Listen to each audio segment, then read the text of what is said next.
بسم اللہ الرحمن الرحیم۔ Welcome to my channel Fatima story centre. نئی اپڈیٹس کے لیے ہمارے چینل کو ضرور سبسکرائب کریں اور بیل نوٹیفیکیشن کو آن کر دیں تاکہ ہر نئی آنے والی ویڈیو آپ تک پہنچ سکے۔ شکریہ۔ ایک کافر جوان اپنے چچا کی بیٹی پر عاشق ہو گیا۔ اس کا چچا حبشہ کا بادشاہ تھا۔ جوان اپنے چچا کے پاس گیا اور کہا، چچا جان مجھے آپ کی بیٹی پسند ہے، میں اس کی خواستگاری کے لیے آیا ہوں۔ بادشاہ نے کہا، کوئی بات نہیں، لیکن اس کا مہر بہت بھاری ہے۔ جوان نے کہا، جو کچھ بھی ہو مجھے قبول ہے۔ بادشاہ نے کہا، مدینہ شہر میں میرا ایک دشمن رہتا ہے، اس کا سر میرے پاس لاؤ، اس وقت میری بیٹی تمہاری ہو جائے گی۔ جوان نے کہا، چچا جان آپ کے دشمن کا نام کیا ہے؟ کہا، اکثر لوگ اسے علی ابن ابی طالب کے نام سے جانتے ہیں۔ جوان نے فوراً گھوڑے کے اوپر زین رکھی اور تیر، تلوار و نیزہ اور کمان کے ساتھ راہی مدینہ ہوا۔ جب شہر کے نزدیک ایک تپا کے اوپر پہنچا تو دیکھا کہ ایک عربی جوان نخلستان میں باغبانی ہلیچہ چلا رہا ہے۔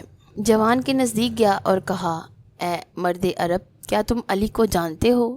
جوان عرب نے کہا، علی سے کیا کام ہے؟ اس نے کہا، اپنے چچا جو کہ حبشہ کا بادشاہ ہے، اس کے لیے علی کا سر لینے آیا ہوں، کیونکہ اس نے اپنی بیٹی کا سر علی حق مہر قرار دیا ہے۔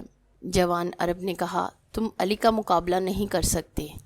اس نے کہا، کیا علی کو جانتے ہو؟ جوان عرب، جی ہر روز اس کے ساتھ ہوتا ہوں اور ہر روز اس کو دیکھتا ہوں۔ اس نے کہا، علی کیسی ہیبت رکھتا ہے کہ میں اس کا سر تن سے جدا نہیں کر سکتا۔ جوان عرب، اور جسامت بھی میرے اندازے کے مطابق ہے۔ اس نے کہا، اگر تمہاری طرح ہے تو پھر مسئلہ کوئی نہیں۔ مرد عرب نے کہا، پہلے تم مجھے شکست دو، پھر میں تم کو علی کا پتہ بتاؤں گا۔ جوان اونچی آواز میں ہنسا اور کہا، کیا تم اس بیلچی سے مجھے شکست دو گے؟ پس تیار ہو جاؤ۔ شمشیر کو نیام سے نکالا، پھر پوچھا، تمہارا نام کیا ہے؟ مرد عرب نے جواب دیا، عبداللہ۔ تمہارا نام کیا ہے؟ اس نے کہا، فتح، اور اسی لمحے تلوار کے ساتھ عبداللہ پر حملہ کر دیا۔ عبداللہ نے چشم و زون میں اس کو کندھے اور بازو سے پکڑا اور آسمان کی طرف بلند کیا اور زمین پر دے مارا، اور اس کا خنجر اپنے ہاتھ میں لیا اور بلند کیا۔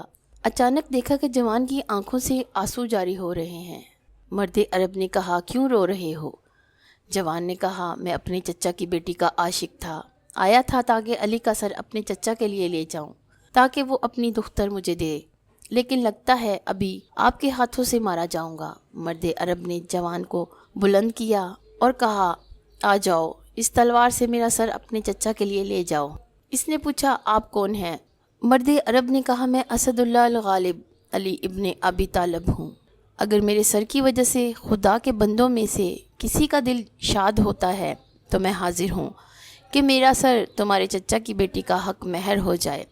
جوان زور زور سے رونے لگا اور مولا کائنات کے قدموں میں گر پڑا اور کہا، میں چاہتا ہوں کہ آج سے آپ کا غلام بن جاؤں۔ اسی طرح فتح بنام کمبر علی ابن ابی طالب کا غلام ہو گیا۔